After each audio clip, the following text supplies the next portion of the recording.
Mimba nanga ye ezangulu na yo. Élévation nanga ye. Bonsoir mes très chers internautes de partout où vous nous suivez en ce moment-ci. Là nous sommes ici en Afrique du Sud, précisément à Cape Town, Mada City, Mboka Mandela. Suivez-nous tous les jours sur notre site internet www.congorevolutionnews.info. Ici nous sommes à Grand Ouest. Là nous sommes à Grand Ouest et vous allez découvrir qu'est-ce que nous sommes venus faire ici à Grand Ouest. À Grand Ouest c'est Nicolobaki. Et la place Oyo, Batwa Minene Nyon, Soba sportif, Nyon, Soba boxeur, Bakati. Oh, nous sommes maître. Ah, d'accord, la camarade, il faut y avoir un maître. Au Bunda partout, au Bunda, dans pays, nous sommes américains. Oh, nous sommes Bunda, banani. Ah, on est sur Baye. Les places au Bunda, les places au Bunda. Mais les lots, c'est bon. Ah, on a la grande ouest, faire notre champion d'achat. Autre pour découvrir les lots, parce que attirer du socket. À Rotombo, la Sud-Afrique, on a ma photo 8 fois. À Rotombo, là, le Kwasa Gambala.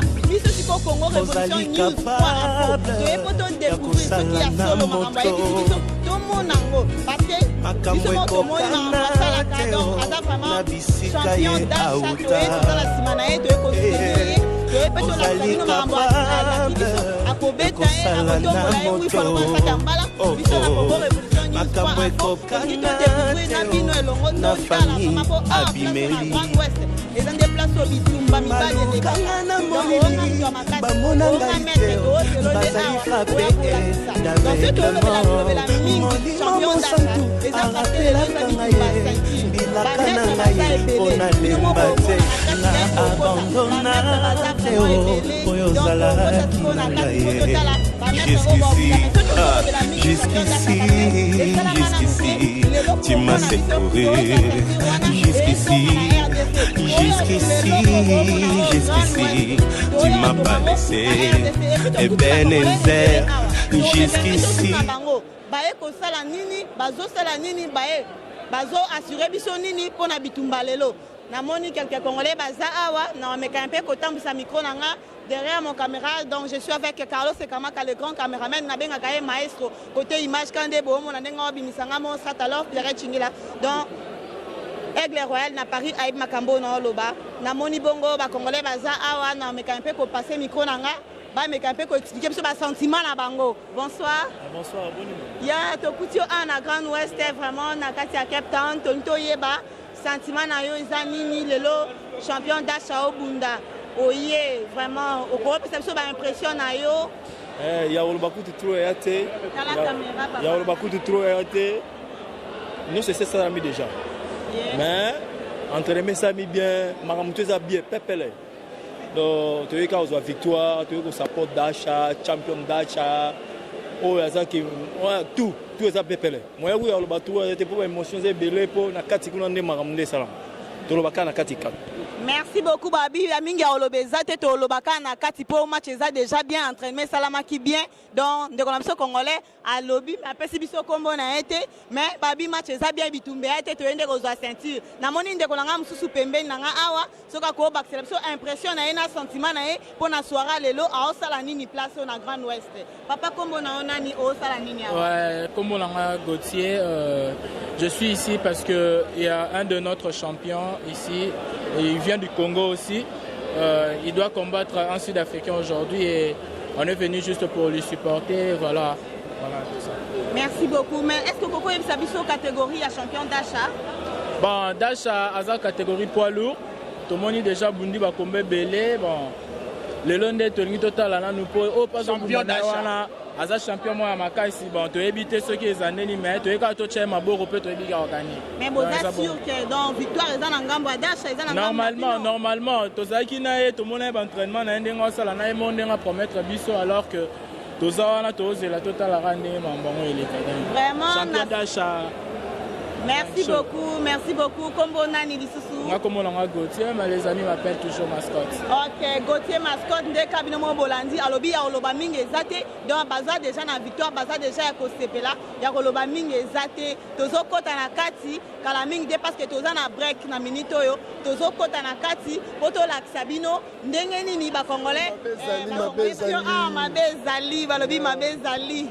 Si comme ma belle allez pourquoi expliquer ce comme nani au salanini place oyo ndeko na ngai. Na biso Chris Ngoma Black Chief. Yes. Yeah, Chris Ngoma Black Chief yeo. Le padre. Ni atomonyo na polo ba komia wada maiwaka na éviter. Na éviter. Obi ma belle zalina drapeau à RDC Carlos et Kamaka na sima caméra ko zwelanga vraiment drapeau mboka. Bisio banakini bana Jobu Pretoria au Mada City champion d'Acham dakanga Afrique du Sud mobimba. Ah bon? Na bisa ibino mbali boso. Nazongi lisusu. Tokota na kati tosu na kati tozonga na kati pour le coup champion d'Acham. Ka yemo to tika na mboka o. Bino boyebi. Merci beaucoup ndeko na ngai balobi mabe ezali toloba mingi te meto kotande na kati. Ebiso chuchachu. Chuchachu balobi to kotande. To na bango deuxième vexo. Eh bana monde entier bino mo bozo yoka. Ebiso to elimino deuxième vexo champion d'achat et bende solo. Chris Ngoma ndalo. To elimino na lo bango te poso na lobi o na wela ki to kota na kati bomo na démonstration. To toye. Ba ben retract to toye à marché des pas. Ok, merci. Merci beaucoup. Ndekolanga Chris Ngoma vraiment na sepeli à toi alobi le loto to yé pour babenga ka track mais track pe ko ya nango to yé. Soko kokolo batam moi likamoko ya bien pour na site na biso www.congo Révolution News. Révolution News toujours likolo. Révolution News. Ah Carlo Image yebi. Dans ce moment, on a Chris Ngoma dans Carlo Image. Le coup est bendé sur le champion d'achat. Toujours le colo. La évolution nous. Il y a bien le lengi. Le lengi, il y a une image qui toque. Merci beaucoup, Christian Ngoma. Merci beaucoup, Christian Ngoma. To sepeli à trop. Carlos Image, quand des bon à autant, c'est la micro. Bon, on a bateau, on a ba kota. Ok, kota là vraiment bitumba oya bibali donc biso bangala tolobaka vraiment makofi mbando babadi o ndeko na nga moi si congolaise abi aloba na été na ebité so raza moi likambo aloba. Bonsoir ma sœur. Je te vois tu es ici, je sais pas en lingala en français. Yo mo kan en anglais. Même en anglais, yeah, I see you here. If you have something to tell us about yeah. All I can say is I'm supporting my country all the way and I hope that they take the lead. Thank you. Thank you my sister. Thank you my lovey. Thank you so much.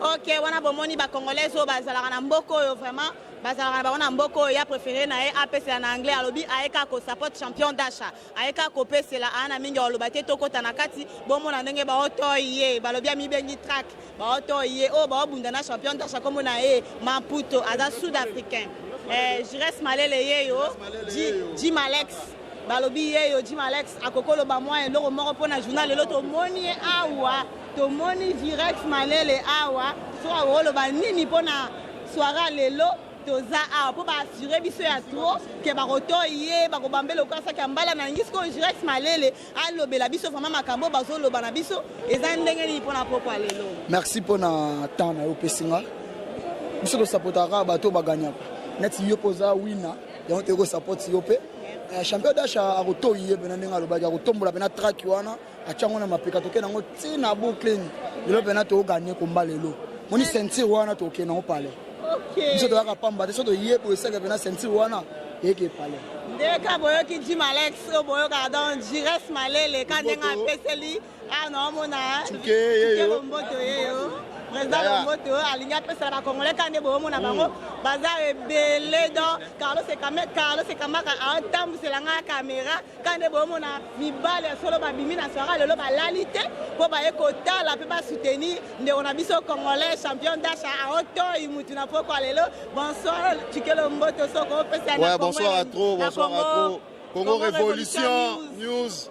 Donc to bimi ba parler to bimi na malili Tozongi pena mawate pour le moment. Zulu déjà 30 secondes KO.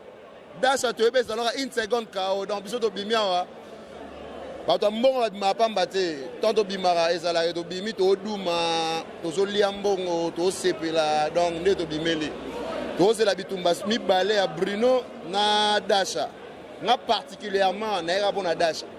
Aigle Royal n'a pas eu comme à Kambutuke Lombo Tazo Pesela na kata Grand Ouest donc bango ba assurer biso vraiment que match yo donc ma ceinture est déjà à Congolais. Na moni ndeko nanga mususu paza.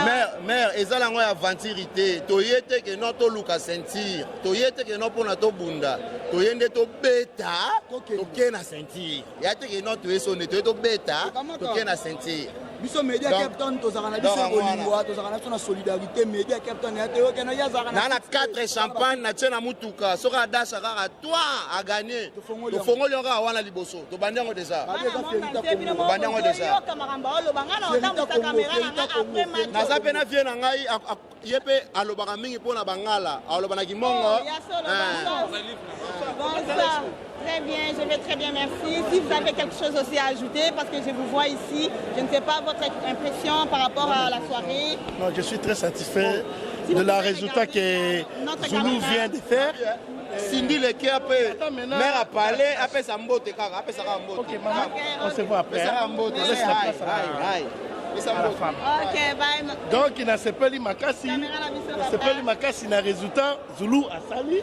Toujours de la score Dasha potozo ngana ceinture. Mais pour le moment ça va, match est bien.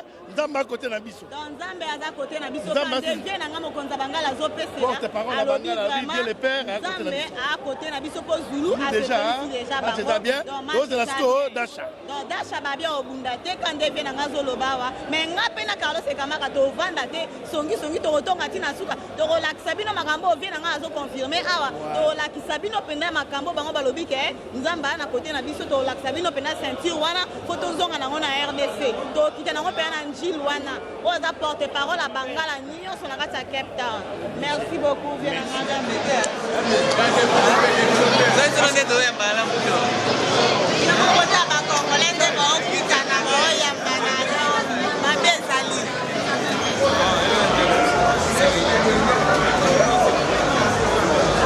Michel Combe, au monde à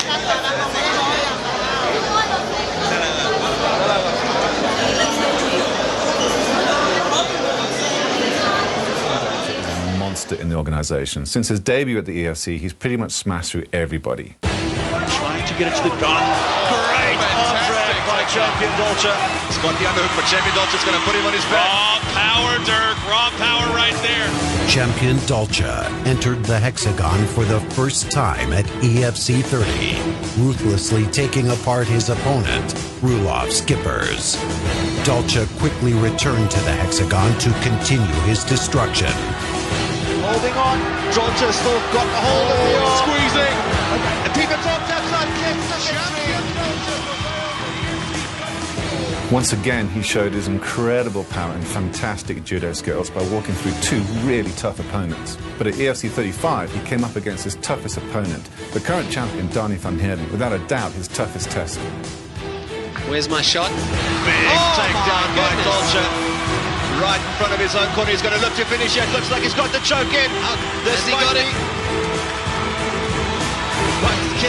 Looked like he had the submission for a second. Well.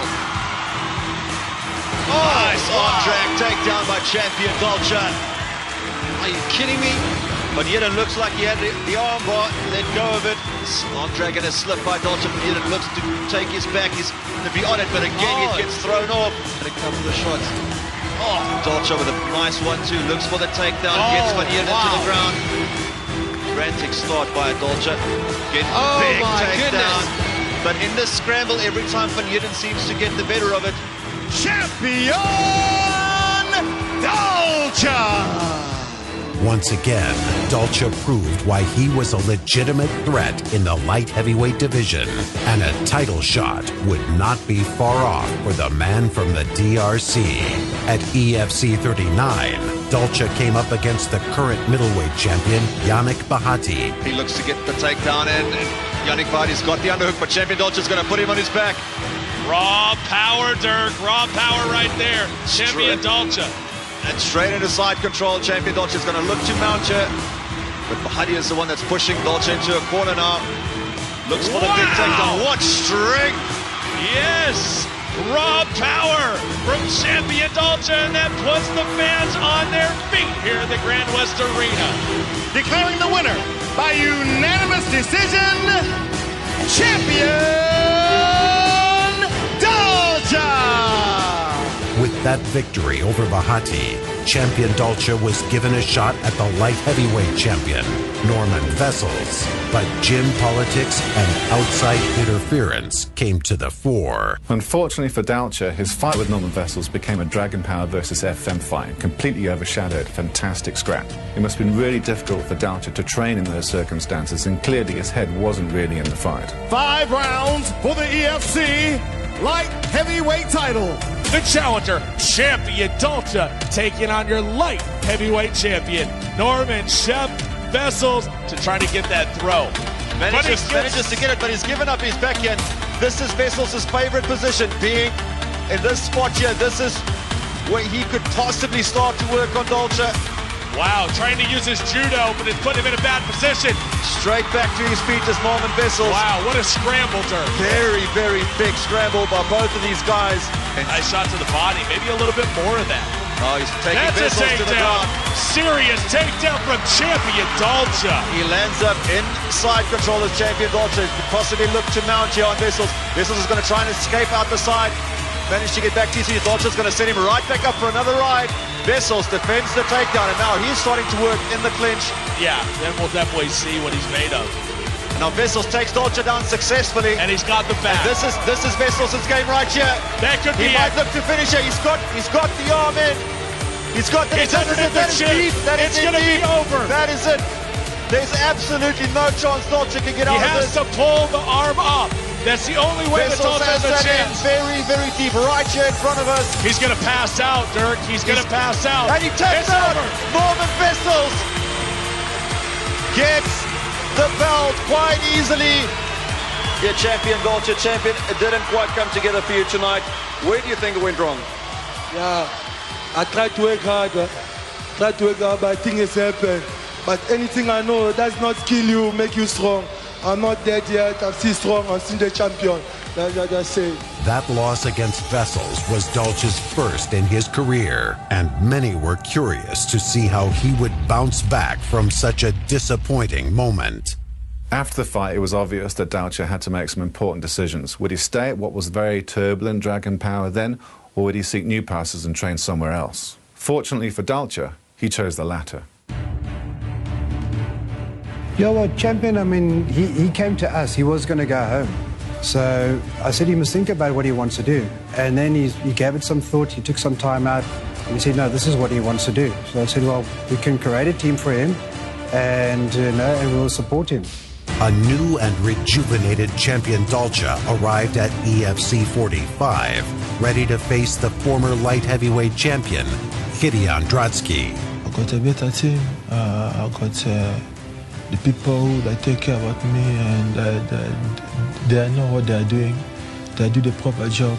That there's the fight what you guys you see in the cage. Yeah, I'm so happy with my team. This was the perfect opportunity for Dolce to show that changing camps was the right decision to make. He was going up against a really tough opponent, and a win against the former champion would do wonders for the DRC man's confidence. Whoa! Good right hand by the champion Dolce. Big bomb, dropping Gideon Drotsky. Drotsky is in a bit of trouble here. Big right hand dropped him down. It seems like if he wants to lift you up, he generally will. Absolutely nice knees in the clinch by champion Dolce. He is landing on Gideon here. Now Drotsky is in trouble here. Dolce is looking to finish. Oh, I think this might be over. Big shots. Landing punch after punch is champion Dolce. Gideon is covering up all his work. He is staying in a dominant position as champion Dolce. Very smart fighting on the ground. That's some Norman Vessels 101 right there. Gideon Drotsky taps out. It's over. Drotsky taps out. This fight is over. Champion Dolce. Champion Dolce. Too much for Gideon Drotsky. Yeah, it was a good fight. Drotsky also, it was not an easy fight. But it was also like my first time I have experience to go until fourth round. But I could make it and I win my fight. Yeah, it was good. It was a good fight. Yeah.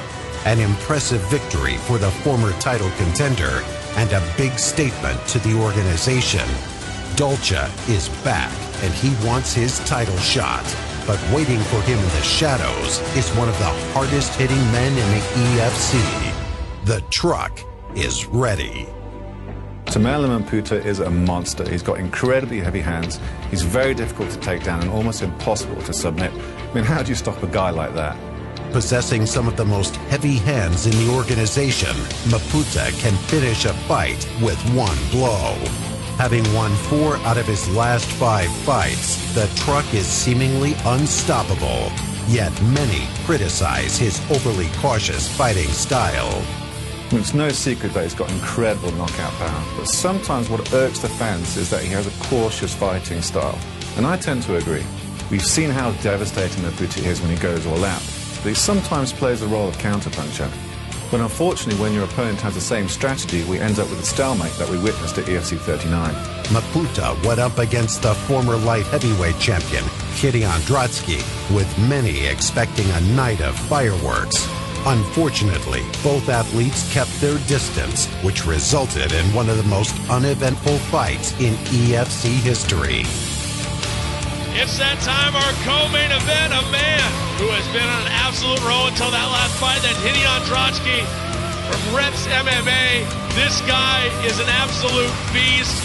He's got one of the biggest, hardest right hands in the game. Holds the record for the fastest knockout in the history of EFC. Always, always dangerous. Gideon Drotsky taking out Tumelo Maputa. 20 seconds left. Crowd is not happy. What happened?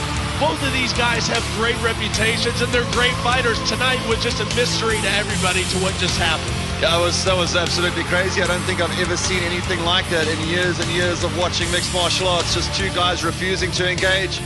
That fight was something else. Yes, the thing is, I was rushing to him. I wanted him to fight me, but then he didn't bring the fight to me. I brought the fight to him. He didn't bring it back. That's why I was chasing him, but nothing happened. A disappointing performance from both athletes, but Maputa's chance for redemption came a few months later at EFC 42. I think his performance really hurt Maputa. I mean, it really can't help your confidence when fans are booing you like that. Luckily, we saw a return to form from Maputa when he dispatched the Belgian with a vicious display of striking. It is Mark Flicker coming all the way from Belgium, taking on the Truck, Tumelo Maputa. He's felt the power. He's not liking that. Tumelo's looking to finish here. Puts combinations together, one after the other. Flicker's in trouble. Head is shaking. Tumelo is throwing. He may stop this fight. Tumelo not actually going down. Shot Bradlock is very close to stepping in. A couple good uncontested shots may end it. He is blocking about every other shot. Bradlock has seen enough. And that is what we've been waiting for Tumelo Maputa to actually do. The Truck was back, and with that win behind him, Maputa felt another win would surely put him on course for a shot at the title. Waiting for him at EFC 45 was the former heavyweight champion Ruan Potts. This would not be an easy task for Maputa. Range at the moment, so Maputa lands a big hard shot though. Yeah, staggered him already. Chases Potts after it. He's sliding. Maputa hands next to his side. He feels the confidence now. Yes, the confidence builder indeed. And now Potts tries to shoot for the takedown. Maputa just pushing him out of the way.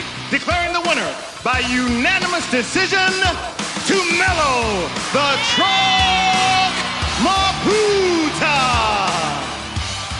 Actually, I thought the fight is going to finish at the second round, but only to find it just hang on me and try to choke me. And the last round, my aim was to knock him out, but I need to find out he was just running away a bit. But yeah, everything went well. It was a really important victory, Maputa. I mean, a win over a 2-time champion is always a big moment for a fighter. Everything Maputa has achieved in his career has brought him to this point. The possibility of becoming a world champion.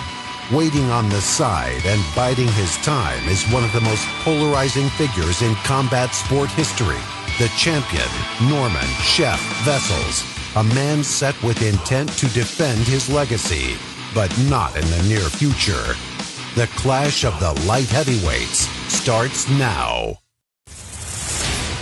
2 of the strongest men in the organization will step inside the hexagon as they face off for the interim light heavyweight title. I've been really looking forward to this fight. It's the aggression of Dalcha against the power of Maputo with the added bonus of championship gold.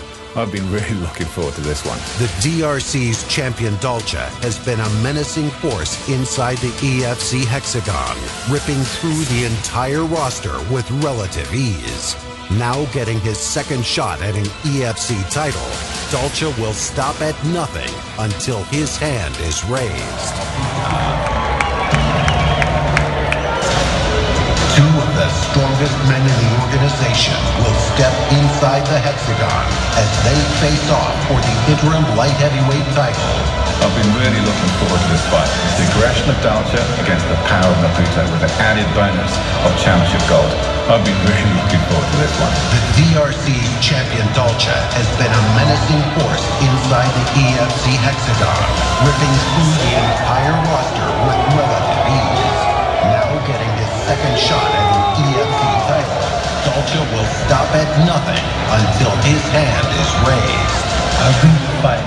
And let's tell to me, if people are scared about his big hand, let me tell to me, that's not a big hand. And I don't care about his hand. I'll be there to bring the fight and to win. And every day I don't care about the fight. I love to be here. Seasoned campaigner and knockout machine Camilo Maputo has been on an impressive run lately and will feel confident that his time has finally arrived. Armed with immense power and incredible ground defense, very few would bet against the South African being crowned champion. I've been in this industry for quite a long time. Like, as in, for him, he just started now recently. So me beating him, like really, come on, this is mine. That's it. But Dalcha actually asked him to film Maputo's power, and the truck actually willing to oblige.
contrôler bien.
tozongi na esenga tous les Congolais bosepeli sud-africain mais souhait nanga ezaka pardon mboka oyo nde tobeti bango nyonso tous lelo tozoso mpe mboko elengi oyo badi jashole merci champion d'Afrique bino mpo Congolais trop naleli bino basepesa biso lonki esengo nasepeli ni jashole yo nasepeli merci. Ah ouais. basepeli makasi bakongolais bakomi makasi na mboka oyo basepelisi biso mingi en tout cas bafélicitation ya mingi mpenza Congo toujours en avant donc maman d'ailleurs tozwi yango mais tosepeli ya trop na bana mai bagagné et encourager tosepeli ya trop Congo number one Congo Dallas Sayolo ouais tosepeli ya trop toyeki otala bamaster Dacha gagné à sentir premier Congolais a senti na mboko yo champion Dacha tosepeli fort Masanga Bruno abondi bien en tout cas Zulu tout le monde kitoko tosepeli fort champion mais respect WW Congo Révolution Congo Révolution champion Dacha va faire ça belé et dans les camions mabelé Congo DRC eloko makasi baoyo so baza bayebi ke qui est Congo eloko makasi bayebi champion Dacha aza mobali alakisi de quoi il est capable ndenge bomoni abeti ba mouvement comme il faut abandi na yeba mouvement ndenge esengaka donc beaucoup de félicitations à champion ebele. En tout cas, au moins, on est dans Toki Boye. La Latine Zambala pour la champion, il y a un souci. Tu soli ma 74 mouvements.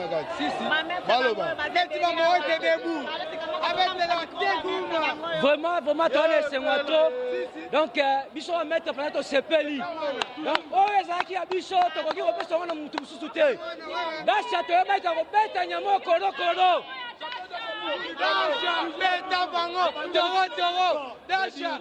Dacha change when I feel it. You feel it. You beat him. Coming back in studios, guys. Yeah, you know the 021. You know. Hi there. What is happening here? You can say your words about Dacha. How was the fight? You win.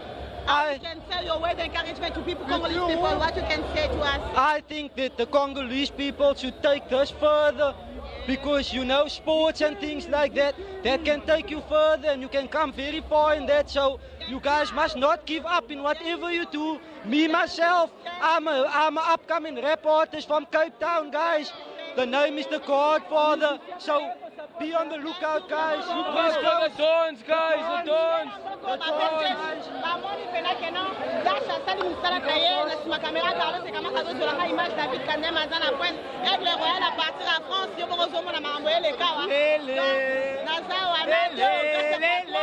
Donc, on va vivre Macambo en live. bamoni koma Dasha atomboli ye bametre baza awa David Kondem mpe ye yo Aigle Royal ozomona y a rien à dire quoi, y a rien à dire,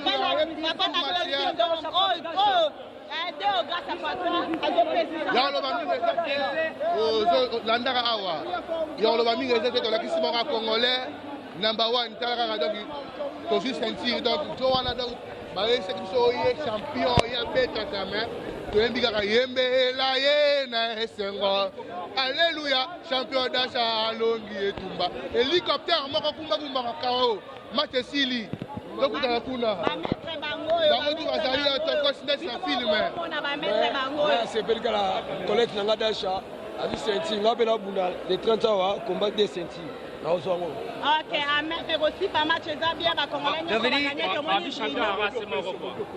tomoni Bruno a gagné maître soza na eloko bakita.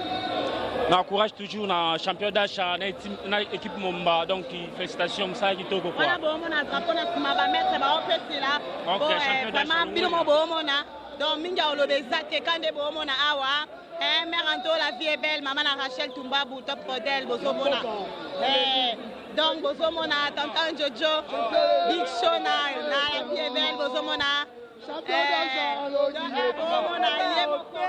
lelo toloba te commentaire eza te wa roboya sa mokine tozwi ceinture eke DRC ceinture eke DRC demso ke rien à dire ndeka bomona bametre babi ya koloba eza te kande balakaki biso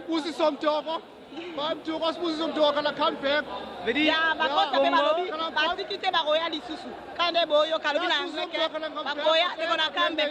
Yes, you're gonna come back, my brother. You're gonna come back, yes. Okay. Hey guys, you're worried about this fight? Yeah, it is. But what I'm here to say tonight is the most important fight of the next 2 years. The most important fight is for the legalization of cannabis, my man. We gotta legalize that shit because I love, eat, breathe legalization of cannabis. And there's a new era of that fight coming, guys.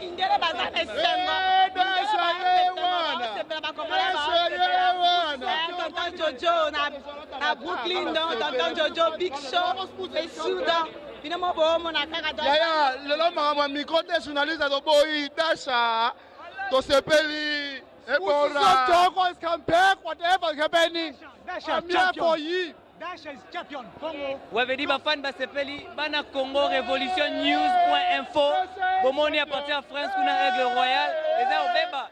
Vedi c'est David Kandem a promis boeseke mabe.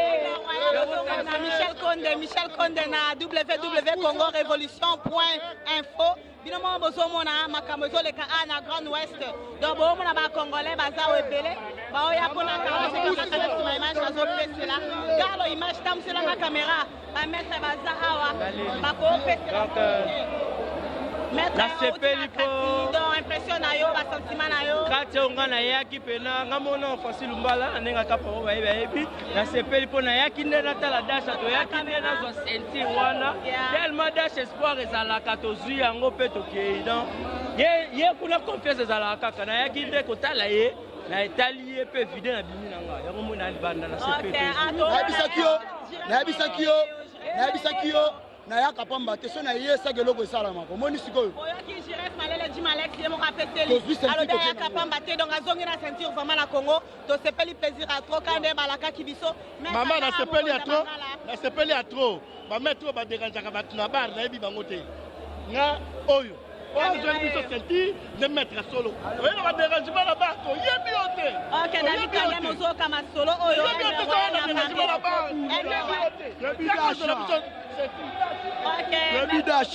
Debi Dasha taka champion la biso bani Dasha yamba ceinture ya kitoko bani za président ya biso emona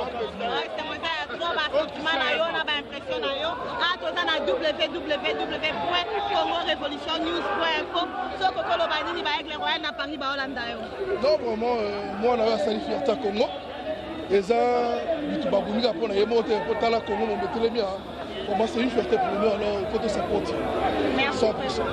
Biso tout au maboro mukie to support ya ke biso. Baso benga président est-ce que Congo yeba combo parce que monde entier ba Holanda yo Congo Revolution News.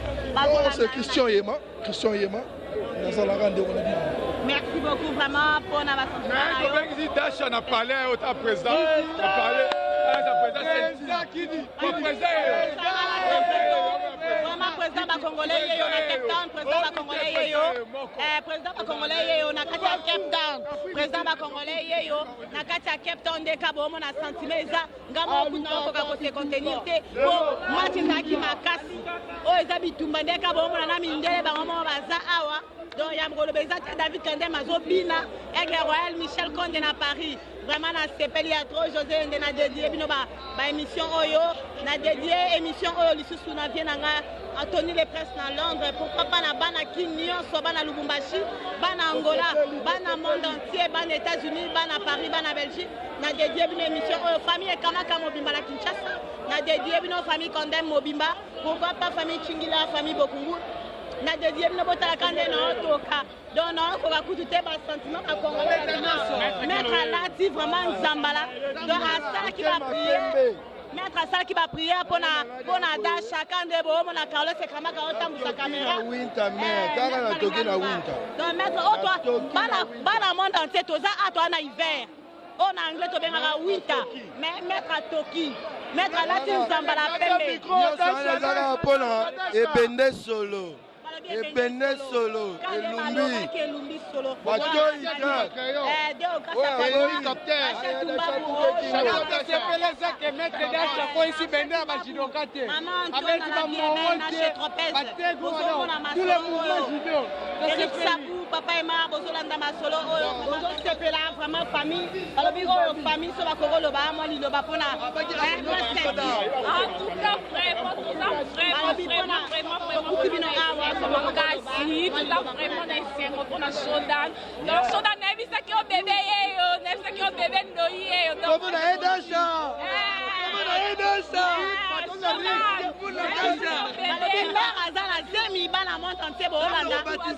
Déjà bébé là tu déjà ceinture na kati ya libumu.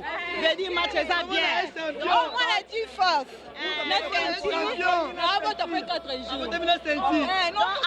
Après 4 jours. Congo Révolution News.info. Pour le champion Papa n'a bébé déjà so botama na bébé amiracle ba mama basa so ba kokoloba Nzambe na sepeli makasi alake biso sentir depuis na pesé pe tozango ebundela bundeli kitoko alaka kala mbena spécial a confirmer que na pesa bino obo senga pe apesi biso abundi elenge bandeti suka ena kitoko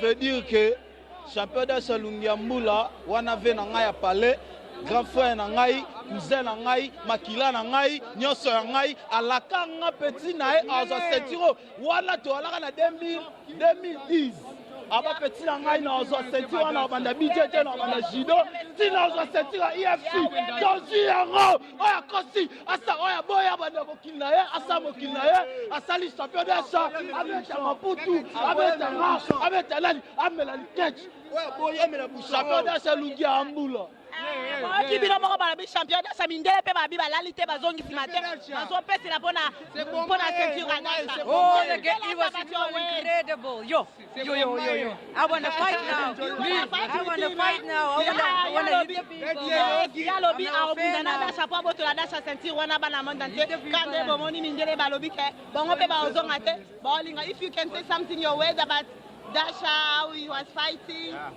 Do you have something to say? Yeah, I really enjoyed it. Congolese people. I really enjoyed it. It was fun, yeah. Thank you so much. And you don't have to. Wow, what they be Congolese party is a nice party. Wala bomo na mindele ba osepela pona ceinture Adasha ba omela ba osepela donc ba na place okete toza na Grand Ouest donc tozo sepela David Kandem azawana Carlo Image Carlos Kamaka azawana na sima Image donc émission on a dédié on a famille Kandem Mobimba na monde entier parce que zomi pourquoi pas na famille Kamaka Mobimba et na moni bongo Aigle Royal na Paris balobi Michel Konde na bana na famille na Mobimba na pesibino merci beaucoup parce que c'est grâce à vous Gende to se retrouver na place Oyo Merci beaucoup. Et pourquoi pas dire un grand merci à notre Dieu. On va permettre que tous soient vraiment ceinture d'achat à la Kibiso. Et puis à la Kibiso, on a un entraînement, on a baisé. Et puis tu es vivre vraiment un match qui bien. Tomoni et Bandeliti Nasuka, donc on va mettre Bazala qui est belé, Babundi, Congolais belé. Mais comme il y a Dacha Tozo, l'Obelango, parce que Zaki combat à ceinture, et puis Tozu ceinture Wana, Tobotoli, moi, Namboka au sud-africain, Maputo à perdre, Tozongi na ceinture au aéroport à Njili, Toke Kotonga, Grand Ouest, Kenakati Njili na compte, vraiment au bon na Timinga, car David Kandem, donc directeur d'un programme dans Yenda Simbinga, un aigle royal au sommet na Baïmas Oyo. Donc, dès qu'on a tous les hiver, donc c'est un makasi. David Kandem Malinga le bail le Carlos Imani ngana sepeli ga po ba Congolais ba sepeli monde entier sepeli namoni Chico Baela zalaki mon perso Vedodi bote cardo na ebisaki yo ke ba ko gagner est-ce que tu gagner est-ce que tu même on l'angilité et c'est moi trop yo ebira to sepeli ba voe ka uki kala David Kandem dakomi vraiment Sarah Kandem a dédié vraiment combat au babé un grand boxeur pourquoi pas qu'on dédie combat au lisusu na ba prêtre locaux là bas chez Mbaka Mbe Mukli Mobimba pourquoi pas qu'on dédie un lisusu na Tony les Princes dans Londres na dédié un na ba continuation nyonso ya mboka parce que Dacha il fait la fierté de notre pays il azotombo la drapeau ya mboka na biso tina kata Cape Town bino mo bomoni asali vraiment fierté à Congo to sepeli makasi parce que Congolais ayaki et puis azongi na ceinture ne plaisir à trop donc Carlos image na sima caméra kande bo mona donc aigle royal ya mingi olobezate David Kandem apesi là nabiga fiston ki bokoti mon vieux babilo kongo tozaka na yo awa vu que mais tala mambuda chasali oyambe bien na ceinture na DRC RDC Congo mon pays mon beau pays que j'aime bien donc Kenny salon Kenny grâce à 3 boya visa Canada pour la mboko yo Tuzana Congo Congolese people today was Dacha with Maputo. There was a big fight inside. If somewhere, I don't know if he was inside. There one was a fight with Dacha and Maputo. You have some words for yes. You have some words for Congolese people. No, supportive Dalsha all the way. He's my man. Yeah. And I'm so proud of him.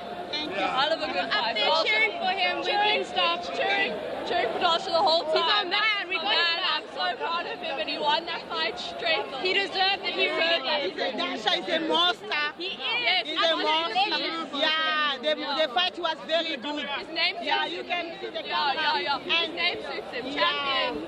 Because he is a champion. Champion, you deserve that win. You worked so hard for it. We can all see you. We love you. We cheered for you. We cheered you on. You're an absolute legend. We are proud of you. Thank you. Thank you so much, my sweetheart. Thank you so much, my sweetheart. Hello, mommy. Hi. Hi. You have somewhere to say about Congolese people. Dacha was fighting. How was the fight inside? I think Madiba was the best. Madiba was the best. Yeah, if you look our camera and say something, your word about encouragement and congratulations for Dacha. Congrats to Madiba and, you know. Congrats to all the South Africans who took part. All of them in Johannesburg, yes. And we can raise your mobile and Viva AG. Viva! Thank you so much. Yes, thank you guys. Thank you so much. Thank you so much. Ndenge makongole bazokita. Makongole bazokita. He spoke a lot. He spoke a lot. Na WW. Desaboye. Ngala utikin lelo. To nalobaki kela yena victoire. Joanna Mibenga camion anglais track. Thanks champion Dacha for turning a track into a trolley. Champion!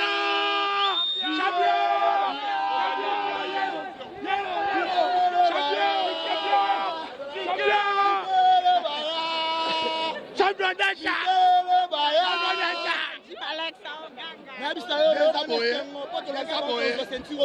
Naebise bango ke nayaki na victoire. Naebise bango ke nautaki kin na victoire. On comprend? Nautaki na victoire. Champion Dacha Zuibo to sepeli after hour. Donc on est parti. Donc from Team Dacha. Champion Dacha, we love you. Thank you so much, Champion Dacha, we love you. Bazo sepela, bazo bina. Nde ambiance ezaki na kati. Maman, tu n'as pas qui te confirme Dacha champion solo. Premier Congolais, premier Zaïrois, Bandama FC, Bandana Captain Oyo, Azwa Senti. Donc il est honnête de te en position. Donc Lelo, faux! Lelo, non, là, les gens sont assistés à ville. Nous avons gardé dans le désert. I'm sorry. Jim Alex Alobi, I'm very sorry. Donc, vraiment, désolé. Yes. You have something to say in English, in French? In French, I speak talking Lingala now because I'm happy I'm talking Lingala. Yes. Nadal est na CPI na victoire à champion et ça fait c'est ma biso nyonso. Et l'autre c'est là ya mukolo na mukolo. Ya ngoto aussi le senti. Ninya lo bezate bino mo moni. To beta Vazel na novembre. Après le Kenya c'est champion mususu. To dia mususu oya. Ceux qui battent Congo ba tamaka moyo sportif en Simba champion d'achat. Champion d'achat, so défendre le Congo, on a gagné tout, on a gagné DRC Powerhouse. On a Zaboye a gagné Senti, a battu Sud-Africa, le bail trop. On a Zaboye, Batuto, on a la moutoncha, le boko, c'est champion d'achat. Les sapiments sont la longité. Champion d'achat. Les lobes, comme ça, c'est peu là. Tu as un peu me on se peut là. Champion du Senti, Captain et Tombomi. Congolais du Senti, pardon, votre commission à l'aise. Donc, il débute son bateau, Batata Chabot, votre commission, pardon, attention à bien te. Non, c'est pas la belle. Pour la bande Maramboka là. Niveau, ça c'est niveau n'a été. Il faut m'attaquer aux États-Unis. Pour promettre que maman sera gagné aux Zoya. Avec UFC. Là, c'est à gagner. Maman, première fois dans l'histoire de Moukili Senti, il y a hors côté Brooklyn. Première fois pendant Moukili Banda. Brooklyn, c'est Brooklyn. Ma maître va là. On a champion d'achat pour le Binini. Ouais, champion n'a rien à dire. On a champion rien à dire. Tu as plein honneur sur toi qui peut nous soutenir et puis à décevoir à bissoter. Donc, champion niveau n'est pas athée. IFC est champion de hier, tout le monde a gagné une photo. MMA car on a les États-Unis dans Abundana Babakacha on a Misusu on a Babakenda MMA le champion niveau ne comme il y a MMA il y a EFC sous-côté Rachat Tumba Bozo Kamasolo il y a EFC Tigali Pena pour la banane Rachat Tumba Bozo Kamasolo au Balobi niveau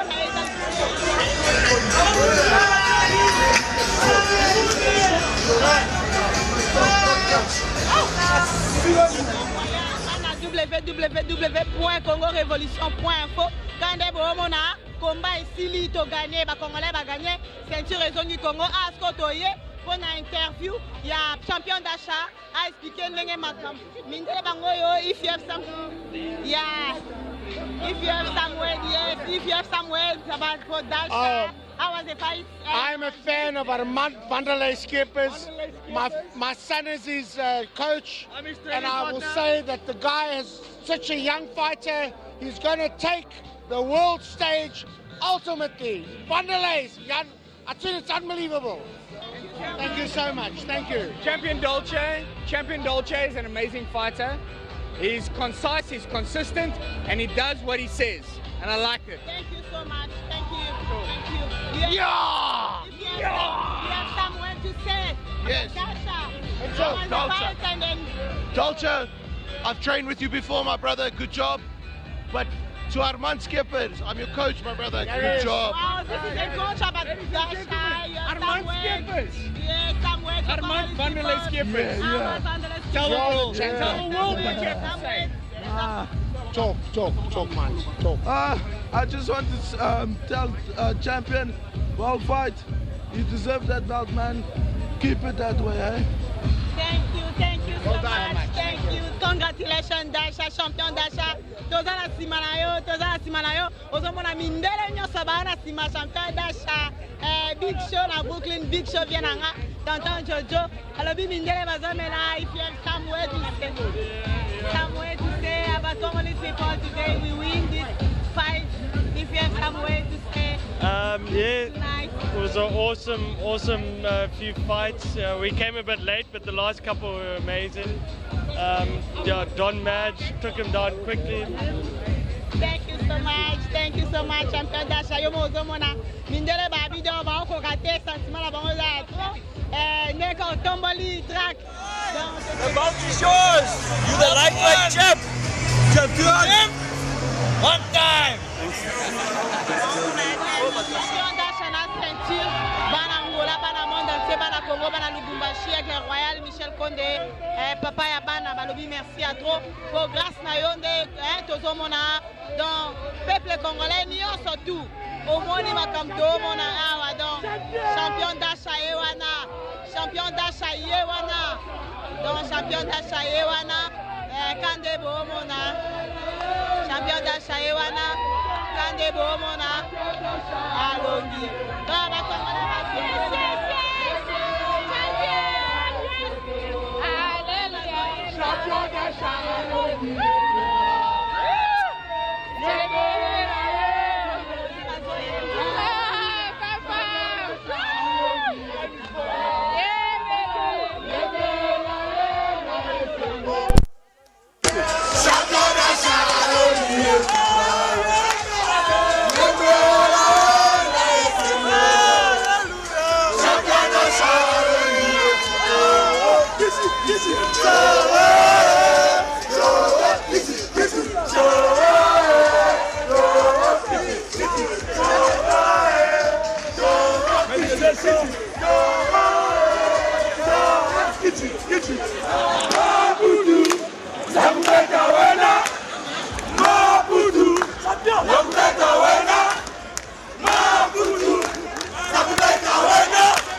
So many great fights tonight. We have a lot of bonuses to give out. First one's for Armand Skippers for his brilliant display of MMA, and to Papanka Dressel for his clinical KO, plus additional bonuses to Lawrence Wirtz and Sylvester Chimbuki and Sabina and Madiba. Awesome fights, guys. And the fight of the night is a lightweight clash between Shogun Jimbo and Regis Muyambo. Great view on cash. Right, let's take it away. First question is for Champion Dalcha. Champion, what do you think you need to work on now to beat Norman Vessels? Volume!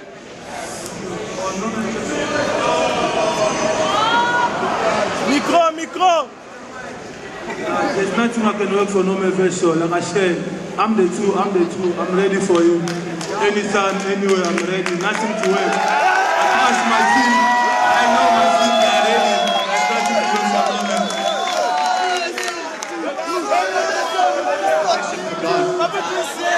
Don, you called out Dave Mazzani in your post-fight interview. Do you feel it is your time for a shot back at lightweight gold? Look, at the end of the day, I'm not a matchmaker. I'm not the guys who are in charge. I would obviously love to get another shot at the title. If Graham and Cairo can get together and make that happen, I would love to have a crack at the gold. I think the fans in Cape Town would like to see that fight in November.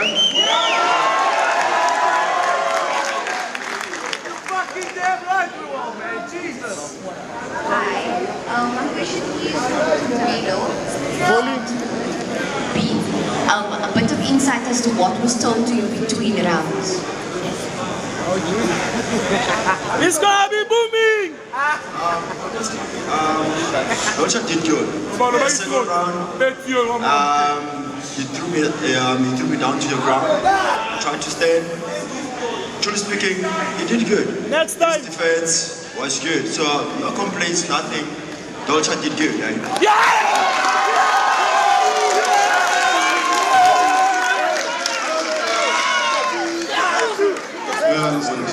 Shot against Drake, but I want to make. I feel I'm ready for that. He caught me, threw me down to the ground, did his job. Good job. Good job.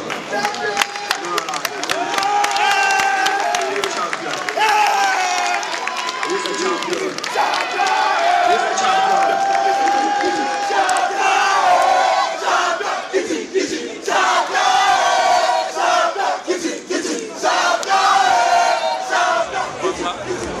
Fireball sur 21 notre boye bina sepeli trop tanke sengo na ebisa bino lobi ba biboya ebele lelo bo sepela tara mabele la biso Cape Town tué to sepeli si population na ngai donc naza très ému na sepeli makasi merci bien merci pour la combat prochain lobi nini aux à la preuve ebele naza prêt grâce à l'entraînement chaque jour na la mukaka na la donc naza calme novembre na Cape Town na oya lisusu na obu taka grand pote apembeni nanga banini ye sans mon tour olobi nisko mpona site na biso Congo révolution bana Congo révolution bana Congo baolanda uti na RDC na minute oyo olobi mpona bango bana Congo bozala l'aise bosepela tosalaka fierté na bino banini merci beaucoup babiso beletaka ela bino fort de loin des points de cœur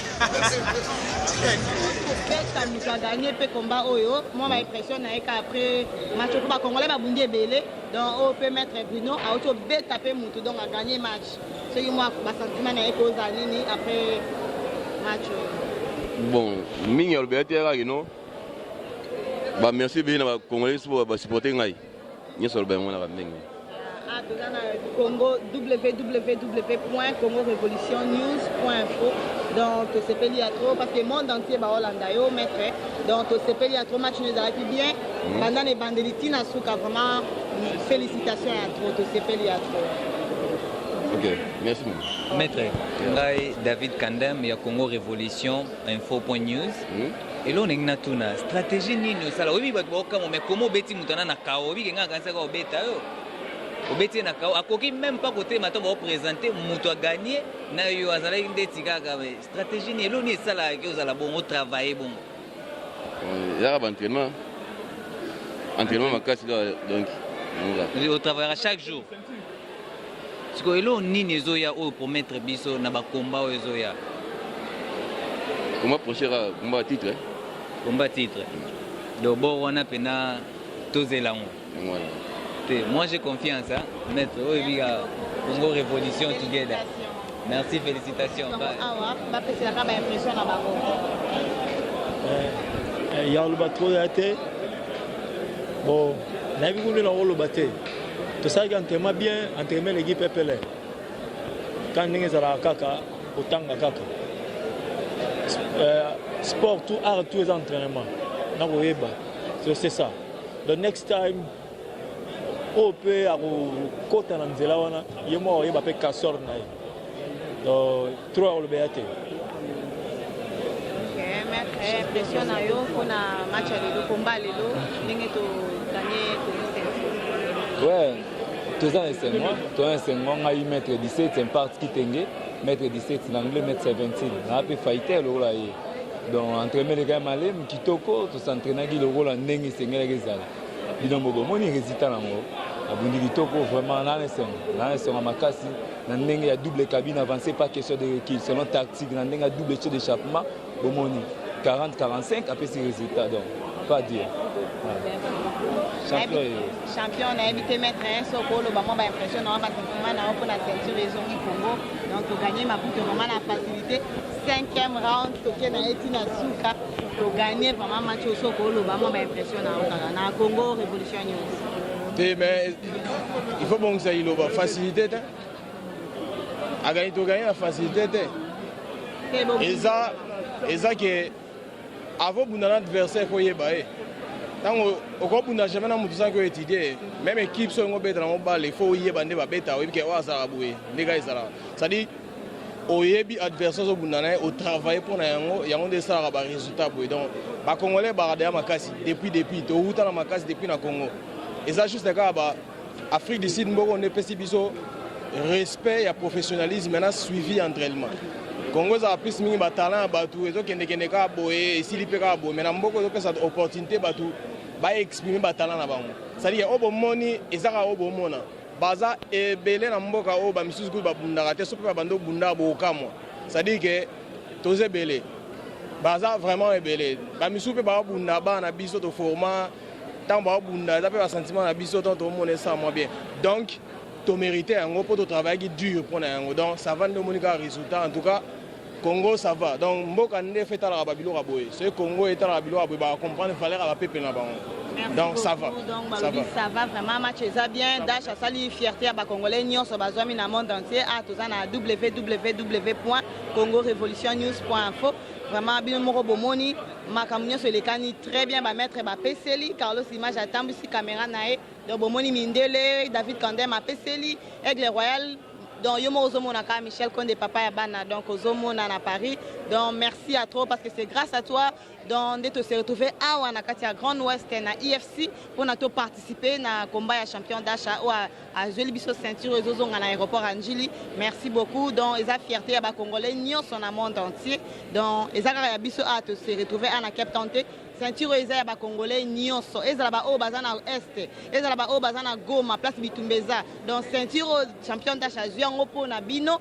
Donc boye baké fierté za ya biso donc le coup eza ya peuple congolais donc esengoza makasi Carlos Image a otambusa donc caméra nae to sepeli ya trop Aigle Royal merci beaucoup tunanga nini yes David Kandem ndi ngana sepeli ga mambo ndeleki tunanga supona nini David Kandem est-ce que boko imaginer que congolais moko bona mboka bapaya matondi si mindele non c'est ma mindele to lo baga ba étranger en général ndi batondi balaki pourrier toyembi voire même toyembi pour aller trop loin toyembi d'abord na lingala oka dasha bomai yembela ina esengo mwana dasha longi etumba vedi oka saona vedi tanga na lungoli bo vedi donc congolais nyoso ayembisi mundele na lingala yembela ye na esengo alléluia mwana dasha alongi etumba donc yebisaka batutu baotala biso tokeka na www.congorevolutionnews.info totala mambo nyonso vedi na Congo Kinshasa wana pe total na horizon 33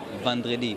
N'a pas si maître Coco Kayudi Misambo Mbote, on a mon vieux aébi en tout cas. Vraiment maître Coco Kayudi, ma pesio Bambote Belé, to Vedodi Botecardo, Vedodi Botecardo, ma pesio Bambote Belé, to pesi un Jean René Golo na Polo Pane Babi, ba boxeur nion sur le monde entier. Oh Eza vraiment ceinture nabino, hein Carlos Image vraiment na si ma caméra famille et Kamaka Mobimba na Congo, na pesi bino Mbote, famille Moutara Mobimba na Congo na pesi bino Mbote, famille Kandem Mobimba partout place bazwami na RDC na pesi bino Mbote ba Kamaka Mobimba ba Kandem place nyoso bozwami ba bisous à trop pourquoi pas famille Chingila ma famille et pourquoi pas mon pasteur source de vie mon église vraiment na pesi bino Mbote à trop pasteur Godfrey na maman Gisèle maman spirituelle nanga na pasteur nanga na pesi bino Mbote à trop émission o na dédié ngo na ba boxeur nyonso na ba sportif nyonso ya monde entier maman Antoine à la vie est belle na pesi Mbote à trop Roland d'émission oyo vraiment na pesi bino maman tonton maître Big Show Brooklyn c'est Brooklyn Kandé na ebisaki bino keto yé donc ne bango balobaka o ni toyé soroza vraiment maître à solo il faut aussi se retrouver na IFC awa na Grand Ouest tondi mayo nde to dimi maître champion d'achat donc maman to na chez Tropez to sepeli atro o eza bitumba zaki bitumba mibali to gagner et là déjà tozo kende petit à petit vers la fin de notre émission donc toza on a habité ceux qui bande comme Ibali balingi susuba pese la suka parce que nous allons petit à petit vers la fin de notre émission talara to sepe bani tozu sentir ko mabele sentir ko boucline bani na boka famille lutete grâce à lutete tarande za héritier lutete na boucline mutuno dasha zu sentir o sepe lit ya mama bibi nanda ku famille na mobimba bébé nanga ke ila ba bisous à trop. Là c'est ta maman Pierre Chingi la Stratalove na www.congorevolutionnews.info na pesi batu nyonso balandi ba olandanga na émission oyo ba bisous ya trop vraiment merci beaucoup d'achat champion d'achat pour ne loko sali fierté à lokumu wa Congo donc mambo ya bien match eza bien bazala ki mo côté ba maître bazala ki belé na soirée lelo o ba gagner ba match oyo donc mais il y a champion d'achat des qui match à ceinture donc to sepeli ya trop na habité sur David Kandem anga ba moi message bon en tout cas loko to clôturera na pesika ba match nanga na Congo mi balembote ogitangi Rigen Masiku papa Molema na sepeli et mon vieux Babi Mayembe Ntesa donc yangona quoi bébé Richi ya maman Basia merci. Ya na simbo telisusu na famille nanga famille Chingila Mobimba famille Bokungu place Bozwami bande kolanga nyonso ba bisous ya trop place Bozwami na pesi bino mbote ya trop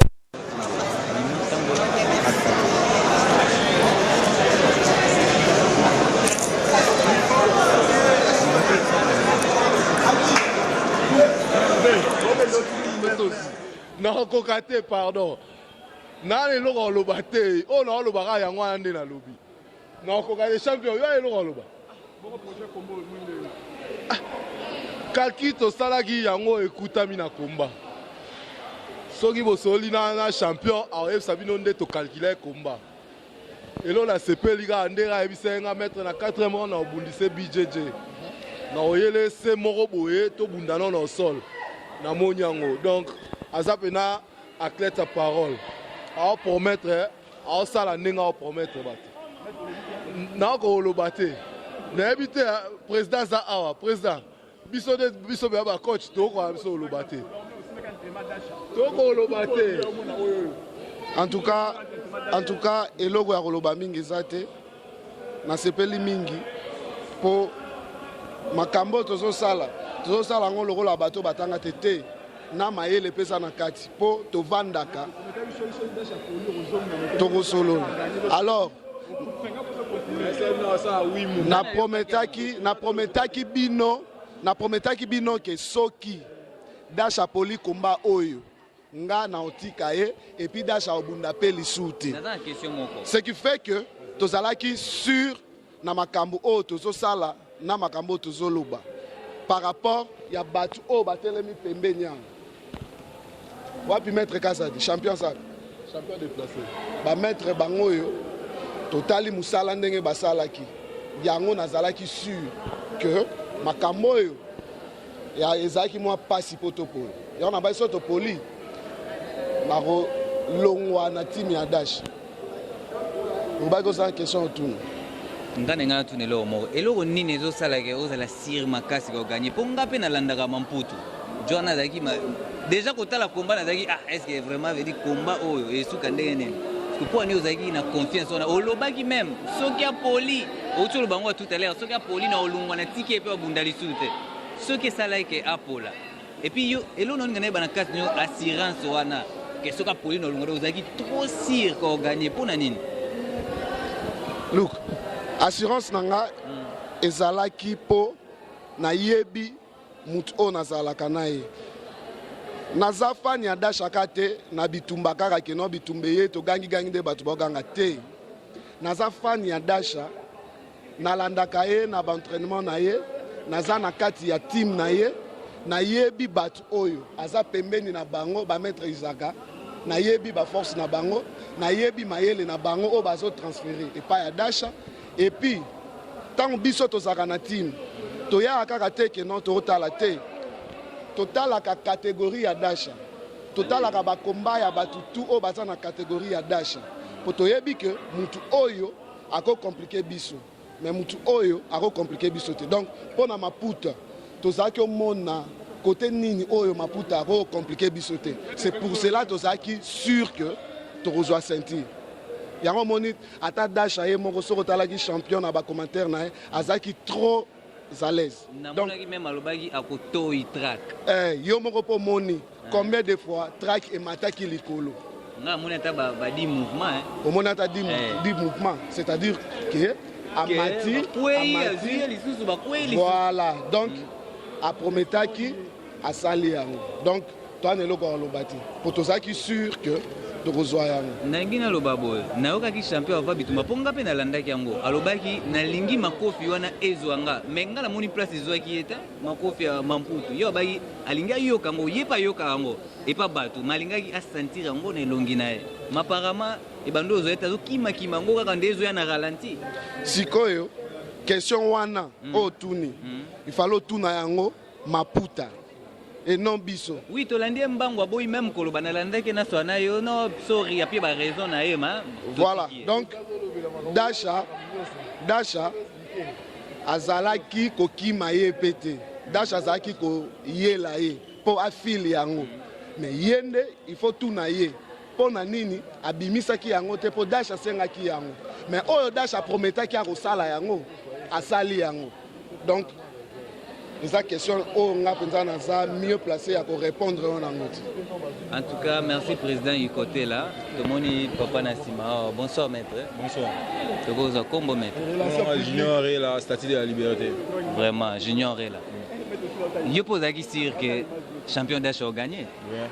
Pour nani ngana olingana ye eloko na tuna batu nyonso bazoya pour nani ni kozala trop sir bongo pour ngana yebi mamputu nazwaka tan yolanda bakomba na bango aza mutu moko so momoni ata baestre bacheka bakomba na ye wana na mitunaki mutu moko nafanya ne pembeni atuninga eske aobeta muto oyebi question I mean réponse napesaki que le meilleur gagne po déjà salenga moi yo mona kondeni so ozoi komba lokwa ba komba nyonso tu tozoi komba lokwa komba mo spécialité po to Maputo ana boring man Maputo asa azara défenseur Dacha takaka asa défense tozaki trop sûr par rapport à travail au biso to travailler na athlète na biso champion d'achat en plus ça to yebi champion d'achat qui est champion d'achat ndenge ni akoma na kata cage to be champion yango mo tozaki trop sûr to be to na besoin de sentir li kofi wana na nzoto pe idéologie na biso zai ki to supporter li kofa Maputo po to kangane close na nzoto to sale os esenge ko sala to prometa ke to toye na ba Facebook a commis n'importe quoi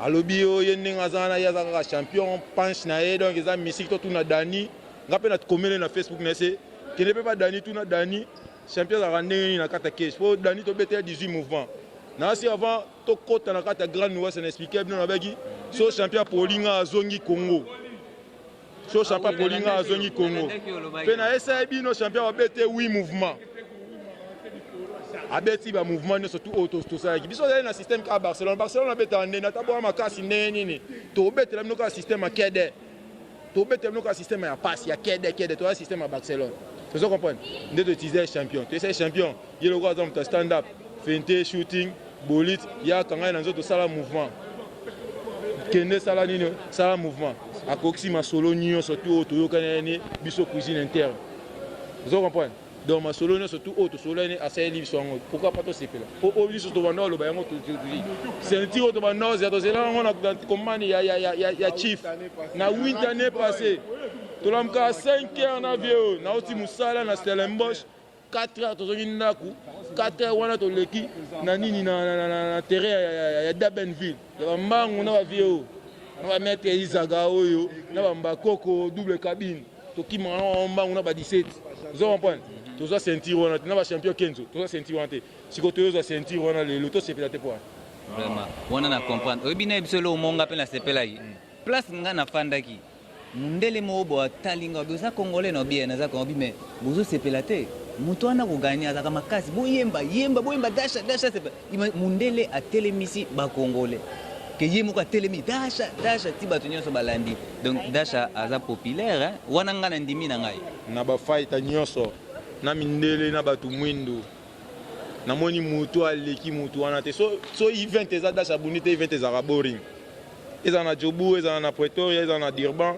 eza na Cape Town so dasha bonite ya nini ya boring umwe ba sero uto le dasha bonite eza ki na Cape Town eza dasha bonite na si bino mo mona résultat eza ki boring ba pour ni ya président exige akata kilo pour baza na besoin de sentir ôté to boy to sepe okata kilo te yo za toujours en sentir na nini wana yo faut kutana na Maputo na chief bo betane komba retour ba kimisi chief a déposé sentir pour aller na somme wa champion awaka da champion maga ganyaki na ndenga tricage azo biso kana jemuke to zelaite to bunane kuna na décembre na Jobu to kende jiforce onyo surtout bo mona to kende kuna Jobu to ya to kende to la pas mettre poison moni mettre afanda kuna ala na Jobu aye kaka uniquement pour na yota komba ya dasha azonga lobi na tongo zoko pa to faze kuna to beta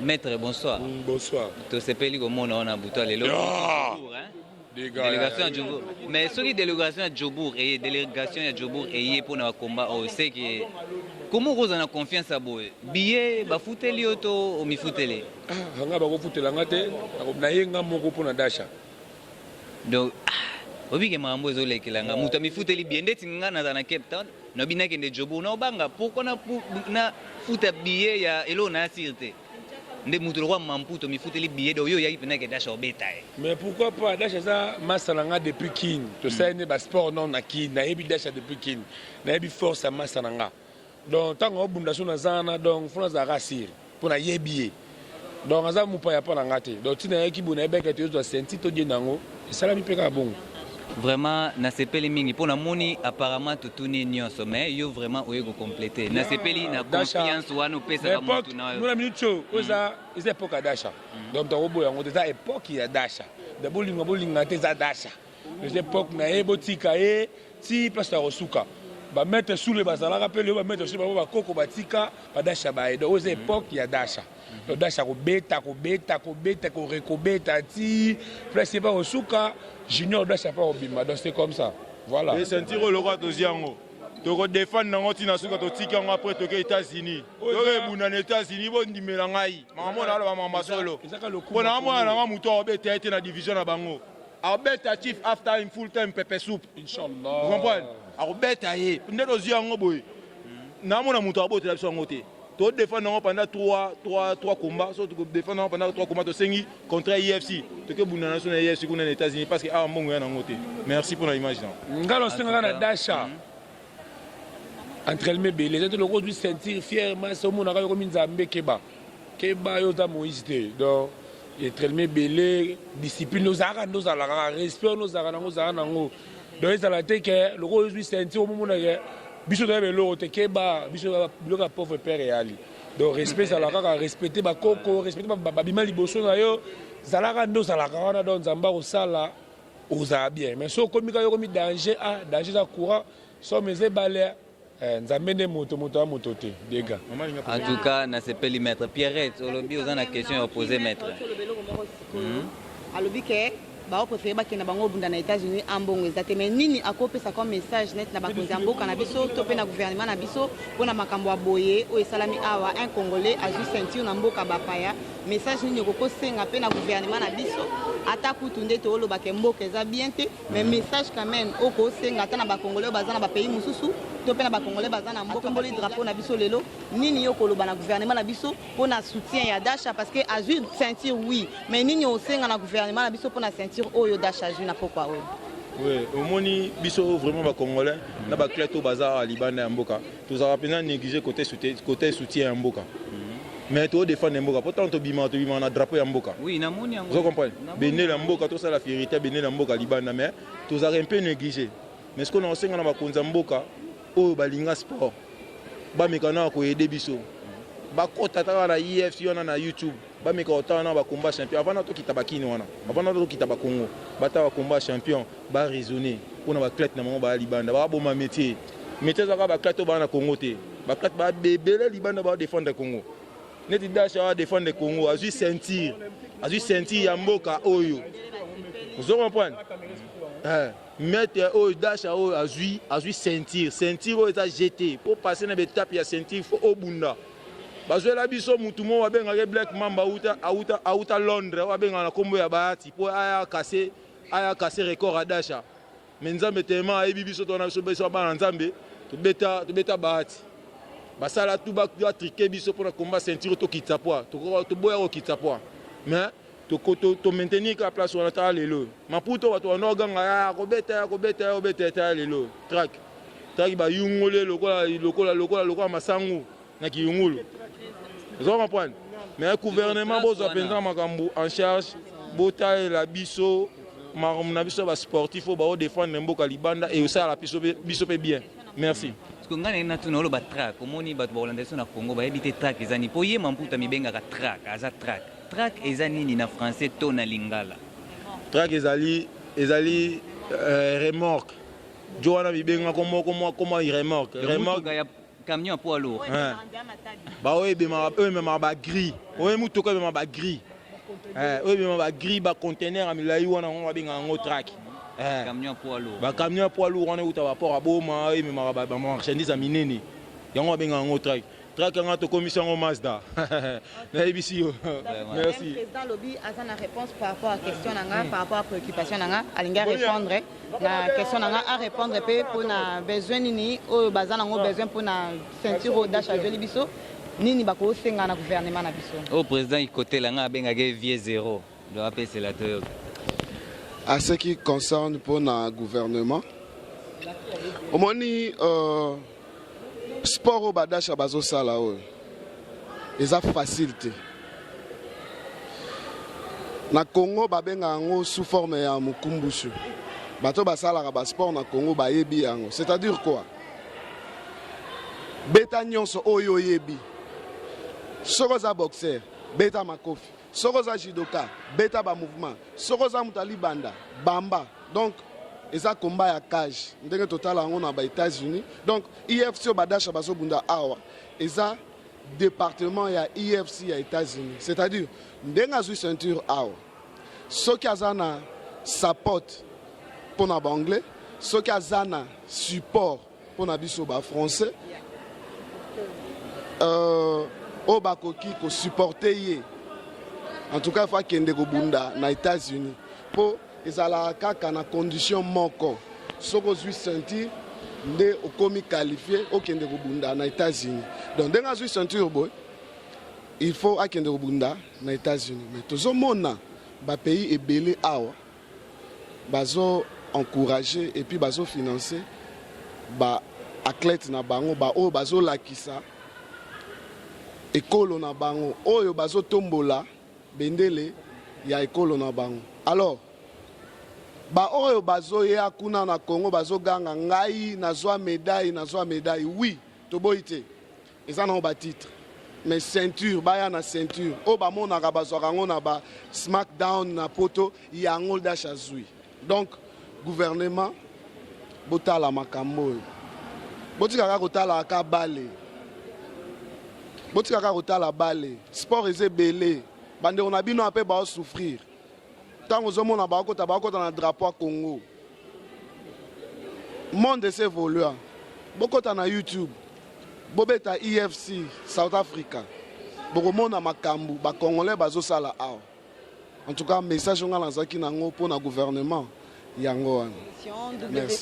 Sur notre site www.congorevolutionnews.info. Là déjà nous sommes à la fin.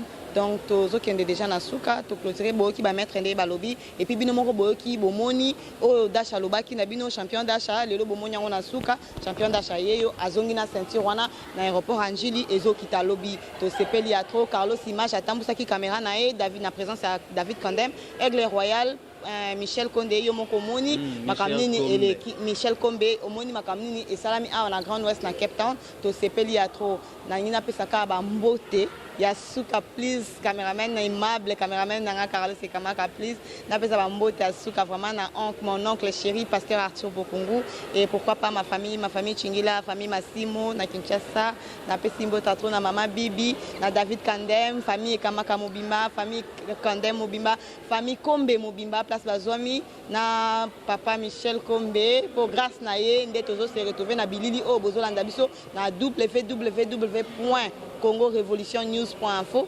Vraiment merci à trop Nzambe abate la biso kandenge yemoko président Achalobaki tozaba na Nzambe bomonyango tina kati donc na sepeli à trop un salon o esala nga coiffure nanga na ozala ingratité de ne pas saluer tantine Kenny Vae na salon Kenny na Brooklyn, c'est Brooklyn. Donc na sepeli à trop la vie est belle maman Anto chez Tropez na sepeli à trop pourquoi pas saluer Essou tonton Jojo Big Show tonton Bob Charles Dr Kabashi na sepeli à trop Dr Kabashi na Brooklyn na sepeli à trop bye bye bisous bye Chris Nazo et la pizza. Merci.